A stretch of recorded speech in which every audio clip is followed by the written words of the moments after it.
we talk all the time about like things like click-through rate and retention, and it really, it sounds like cold, algorithmic sort of advice, but like I think it really boils down to like curiosity. Like, how can you turn your story into something that sparks curiosity in the viewer? Oh man, I mean, I'm not sure what sort of okay, no pressure. Hi everyone, welcome to The Missing Middle. I'm Sabrina Matto. And I'm Mike Moffat. Today we're chatting with Uytae Lee, an amazing Vancouver-based urban planner and YouTube creator whose channel About Here has blown up to over 200,000 subscribers.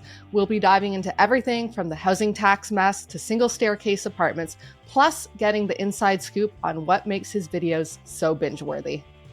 And before we begin, don't forget to like, subscribe, and leave a comment. We'd love to hear from you.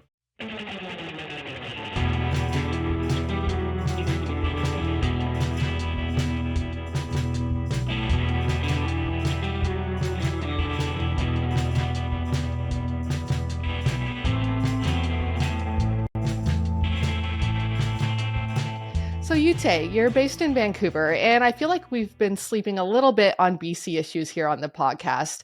Your recent video, The Housing Tax Crisis, got 100,000 views in just days. The link's in our show notes, by the way, for anyone who hasn't seen it yet. Can you break down just how bad these housing taxes really are, and also how the BC situation compares to what we're seeing across the rest of Canada? Yeah, well, first off, I want to say, like, thanks so much for having me on the show. I'm honestly, I can't even like exaggerate. I'm such a huge fan of this show, and it's great to bring on some Western representation here for once. Maybe we'll reconsider the alienation comments, whatever. I'm not It Alberta. all hinges Anyways. on you. If you do well, there's more Western representation. If not, done forever. No pressure.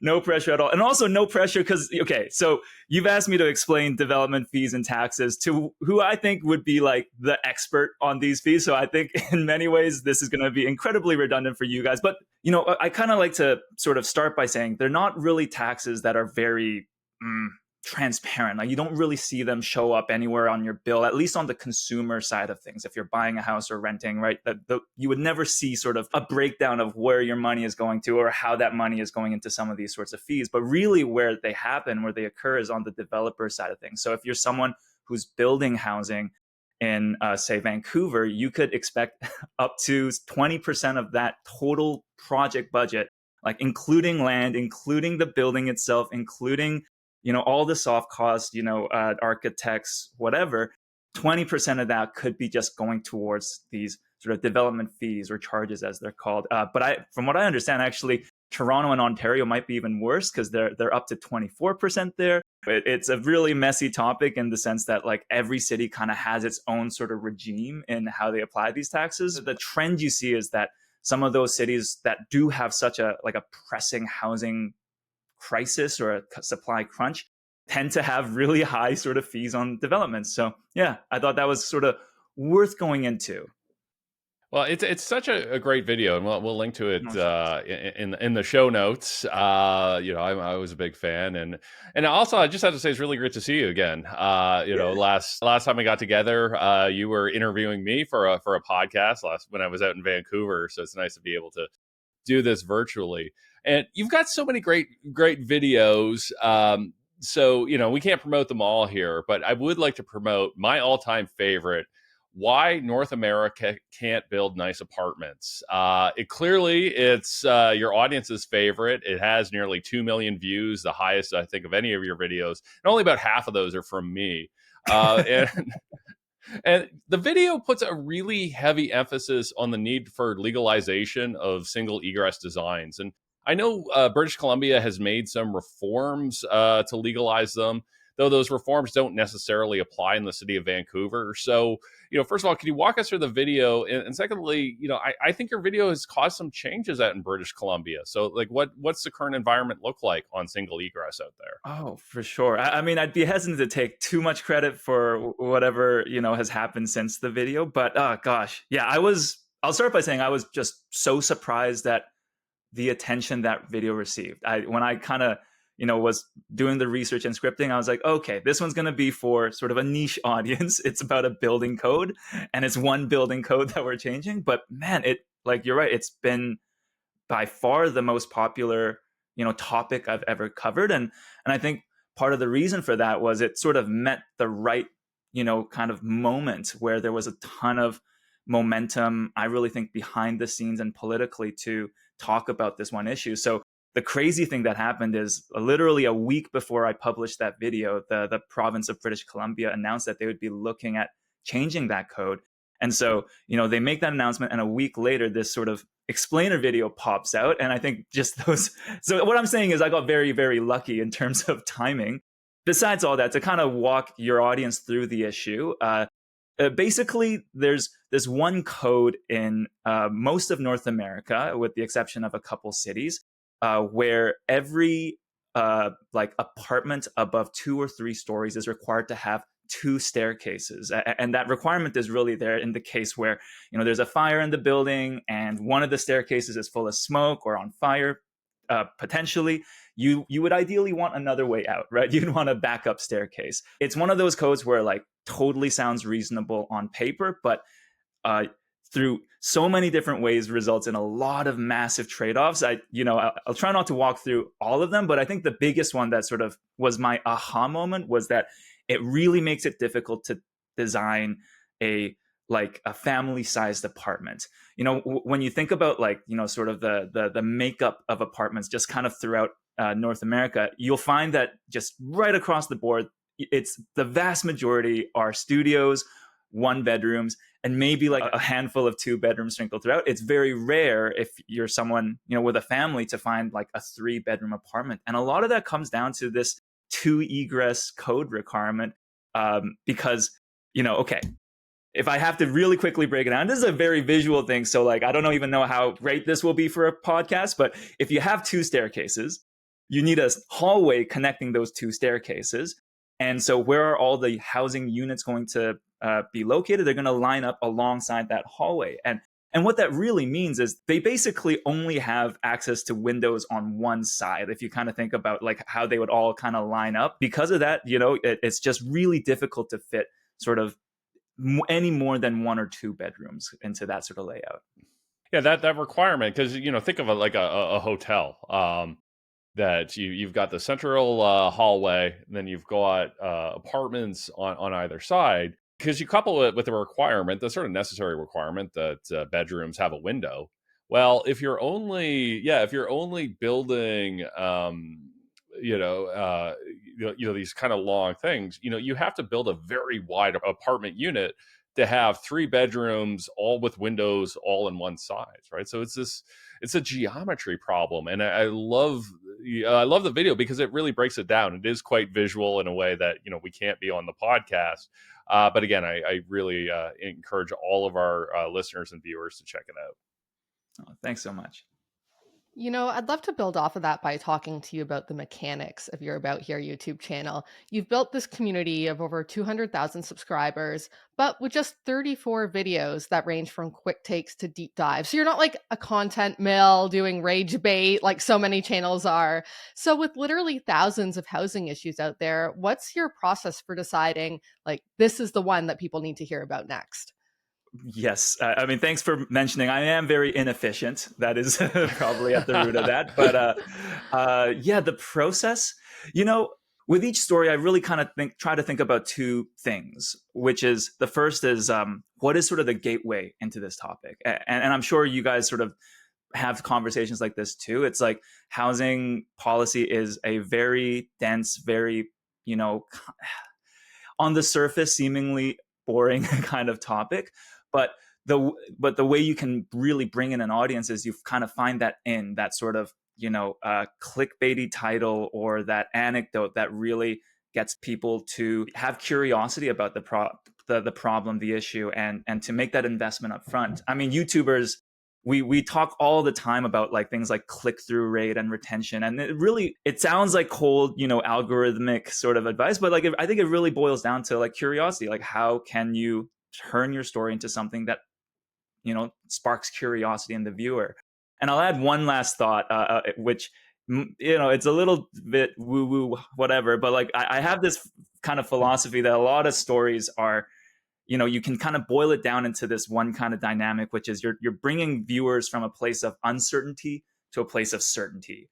You're like, here's a question, here's a situation that like challenges you in some way and surprises you, and it makes you think, okay, I want to continue watching or continue reading to find the certainty, find the answer, find the solution, find the resolution to that story. And so I guess that informs a lot of my videos. It really starts from like, here's like this really intense problem, and I try to steer you towards solutions and some sort of resolution, to kind of fill out that story arc. How you maintain momentum throughout a story is also really important to me, and I think every point sort of needs to have like a connecting sort of consequence, to the other points. It's like, this happened, and because of that, this happened, but this happened, and there's sort of like a relationship between all of those ideas. So yeah, that'd be kind of like in a nutshell how I do it. Yeah.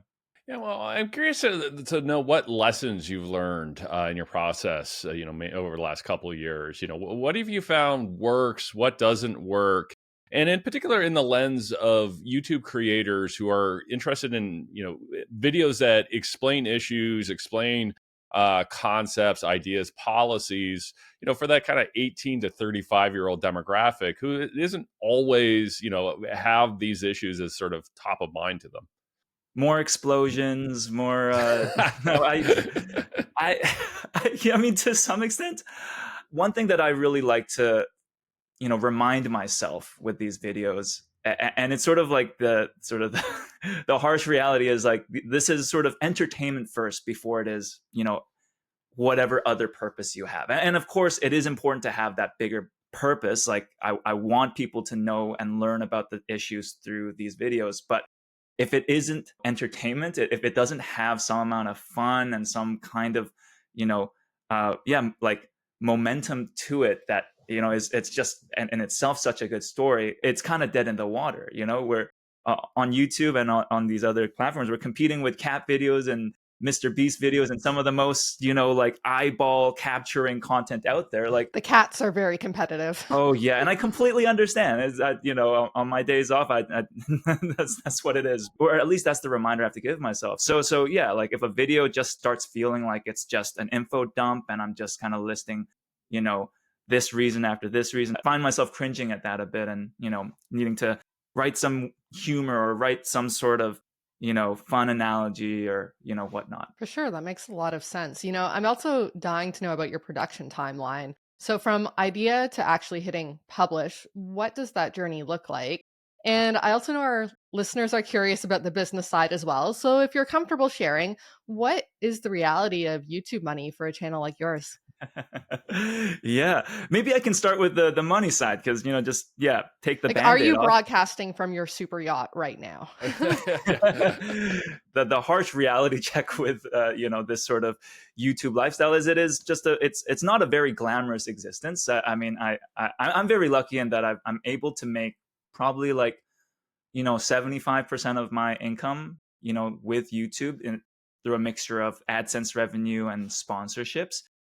Which affords me rent in Vancouver, which I think is a success. You have to piece it together through many different ways. I teach part-time at the journalism school out here at UBC. Crazy enough, I was appointed to the board of BC Housing, and so there's a small stipend that comes with that, and that's been an interesting sort of experience too. And through other various speaking gigs, random opportunities, it all somehow comes together. And I think, other YouTubers would sort of report the same sort of setup. It's very hard to just do it purely based off of eyeballs on your content. I have this sort of more personal philosophy that I don't want YouTube to really, and content creation in general, to take over my life and just for me to only be making videos. I know it's a huge part of my work, but I think, for me, living a more holistic lifestyle is to have other passions and hobbies and jobs and have the YouTube just sort of be an extension of that. Now, in terms of timelines, I like I kind of foreshadowed before, I am, in the world of YouTube, I'm relatively slow. I take a while to put these together, especially something like development fees. Man, I nearly broke my brain researching and writing that video. So I say, it's anywhere from like 2 to 6 months. like a bulk of that is actually in the research and writing. I find the production side of things seem to go pretty fast. Like it's, like 3 to 4 weeks is enough to sort of film and edit a video. But for me, I put a lot of effort into just trying to understand the subject matter as best as possible, and it takes a while because I'm not an expert in these things. I've kind of stumbled into this career, and through necessity and curiosity learned about all these issues, but I certainly can't say that I'm starting from a place where I know a lot of things already. So yeah, there's just a ton of effort up front to just kind of make me like a mini expert on a topic.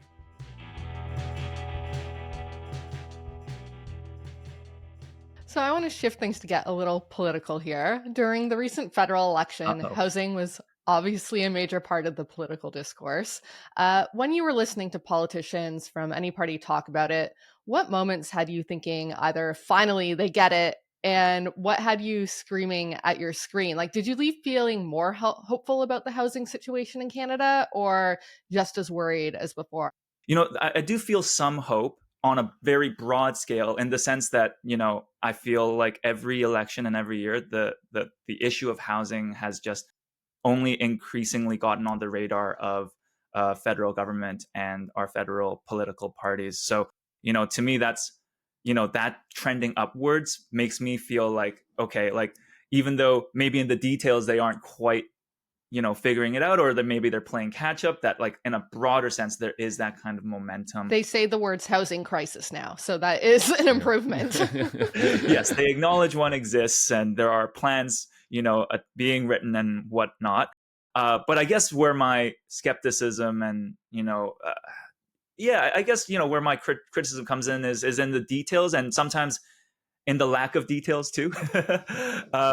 So yeah, I think at least in this election, it was clearly a choice between the progressive conservatives or the liberals, and I thought both parties had more or less the right take on housing. Like broad strokes, like they both recognize that they need to work with municipalities to get this housing approved and built, and reduce development fees. And I think where they kind of really differed was on their how much carrot they wanted to use or how much stick they wanted to use. Personally, I felt like vibes wise, like the liberals were more carrot, the conservatives were more stick. But I think for me, not much detail as to like what those mechanisms would be. But a specific moment that was interesting for me was when the Liberal Party released their housing platform, and it mentioned a lot about like prefabricated construction and having sort of Build Canada housing, or whatever their government developer program is,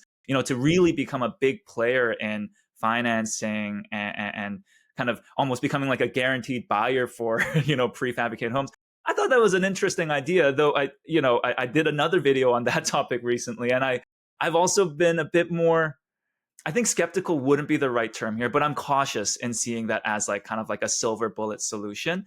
In theory, it makes sense that you could build housing in a factory like we do iPhones and cars and all sorts of things that are mass produced, and really gain benefits in that sort of economies of scale.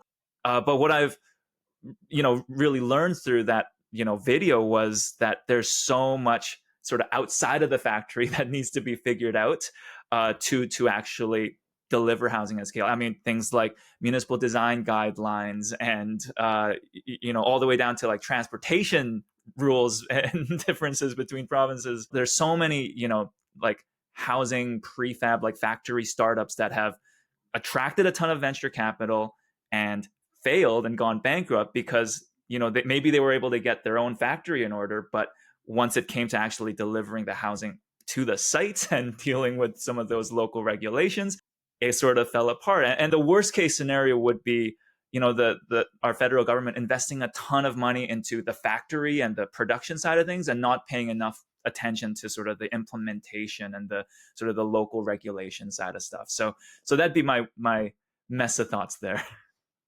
Yeah, no, you're absolutely right, and I think we need to do more on this because the history of prefabricated and manufacturing housing is not great in North America. We get all these great startups, and they hit a wall or a recession happens, and they evaporate.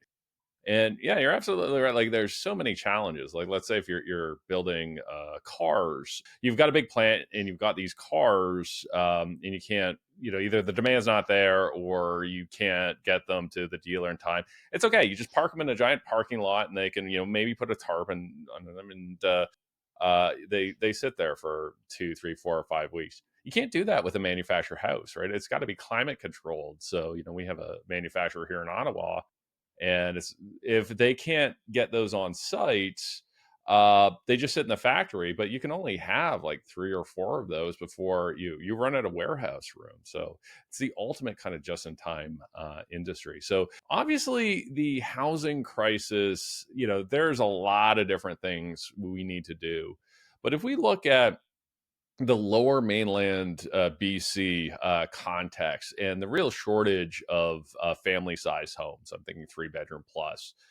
If you had to sort of rank order like the 1 or 2 or 3 most important things to facilitate that happening, like what would that focus be? Is it development charges? Is it single egress? Is it approvals? Is it something else? Like what are the big things that you think I we should think be you addressing? listed them, Mike. I Yeah, think I know. I kind that's of what I was. answered my own question. I did not mean to. I didn't. But But no, but I think that's I it. did say I did not. I think I put them in alphabetical order, not order of importance, so I can let you redirect Fair them. enough. I mean, maybe what I can sort of elaborate on is like I think if there is like a form of housing, like, and I really like to think like what would that sort of solution look like on the ground? I think it is sort of this kind of 5 to 6 story single egress. I guess, would you call it a multiplex or an apartment? But like, as part of my research for that single staircase apartment video, I came across some of these apartment style designs in Germany where you'd have one staircase and there'd be 6 units, each unit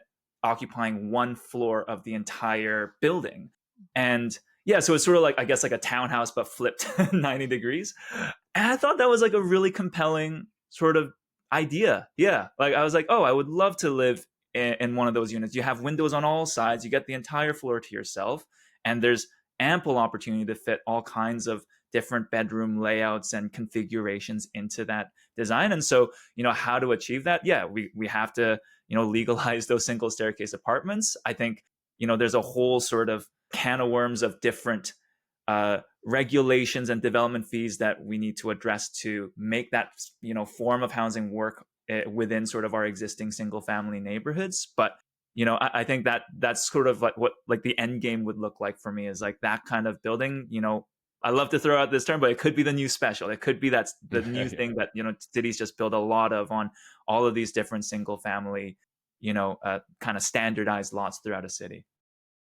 So let's pretend the Prime Minister is listening to this podcast. Hey, Mark, what advice would you give him based on your experience as a housing expert going forward? Oh man, I mean, I'm not sure what sort of. Gosh, okay, no pressure. Um, I mean, I've already mentioned the modular housing stuff. I mean, I know that was a big part of their platform, and I would just add a bit more caution, on the execution of that. But putting that aside, I feel like a lot of our housing crisis boils down to issues of governance, if anything, and just the way, like, how the rules and regulations around our housing, where they're housed, who has jurisdiction over them, or kind of traditionally has had jurisdiction over them. And I feel like in this moment especially, but throughout time, I think Canada has been a real kind of model for good governance. I think people have really looked to our country as being a place where people respect the results of elections, and like, yeah, like, and so I feel like if anything, maybe there's an opportunity right now to really build on that brand and sort of walk the talk. If we are sort of to present ourselves as the alternative to the politics south of the border, that we care about governing really well, and in the interests of the public. Like, I think that's a way to sort of frame making the changes to some of those governance challenges in our housing industry. Yeah, one other area I'm curious about your thoughts on, because this would be some of my own advice jumping in here, is we focus so much on housing as a supply issue, and it is. Obviously, we need to build more, but ultimately, it's an imbalance between supply and demand. And True. I think we often forget about the demand side of that equation. And it can lead to probably some more controversial policy proposals that politicians would rather avoid. And we see that even with the hesitancy to talk about immigration policy in a serious way. What are your thoughts on that side of the equation needing to be addressed? It's a mixture of like needing to validate and also educate. It's, for sure. And Mike, you've written so eloquently about this before that, we did have a real shock in the population. Like the pace of immigration was, certainly jarring, and all of our, from housing to jobs to infrastructure, it really felt it. And I think it's, for me, understandable that people are frustrated about how that was rolled out and the perhaps lack of coordination between various ministries to, smooth that transition a bit more.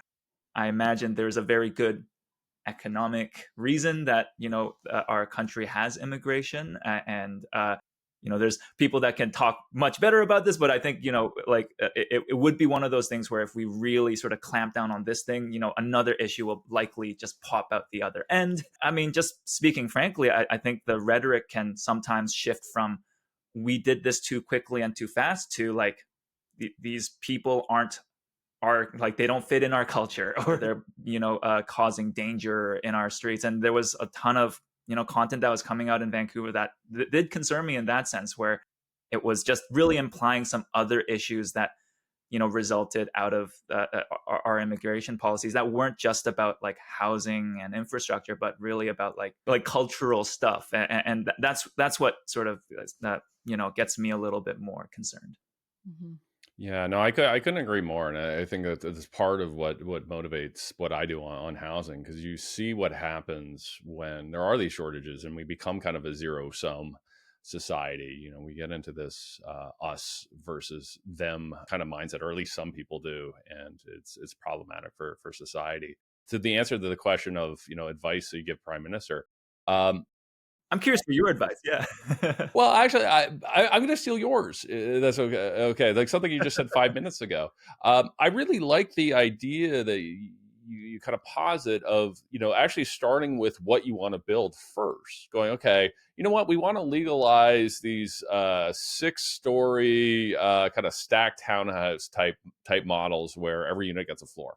Like, okay, that's a great idea. Okay, what do we have to do to get there? And that's single egress. That might be development charge reform. That's approvals process. One big one is like elevator regulations. Like all of those elevators that they put in Germany, none of them are legal here. But that's a whole other episode. But it's really wonky stuff like that, right? And Wow, I yeah. love that. I love that approach. And that would be kind of the advice that I give. You can get into this space where you take the approach where you're just promoting policy without really trying to figure out what you accomplish, right? It's just like, oh, I have a hammer, now everything's a nail, right? Or kind of stepping back first and going, well, what is it that we're trying to do here? What are we trying to sort of have happen or not have happen? And I love that vision that you have of saying, okay, we want to make it possible to build these 6-story, 6-unit stacked townhouses. Okay, that's beautiful, and then build the policy from there, rather than starting with the policy first and then kind of hoping it all works out. Totally. I'm seeing some connective tissue to the just how you tell a good story, right? Like you can't start with the freaking info dump. You, like, just give me something, like what will capture people's attention and imaginations. And, I think for a lot of people in my age range, like that kind of stacked townhouse style building would really capture my interest, up front. And then you sort of, that becomes the sort of the welcome mat into negotiating all of these housing policies and rules. Absolutely. Well, I think the bottom line is there's a lot of work to be done, and hopefully the new prime minister moves on some of these ideas quickly. Thank you so much, Uytae, for coming on today. We really love chatting with you. And thank you to our audience for watching and listening, and to our amazing producer, Meredith Martin. Pleasure was all mine. Yeah, thank you. That was fantastic. And to our audience, if you have any thoughts or questions about YouTube monetization, please send us an email to missingmiddlepodcast@gmail.com. and we'll see you next time.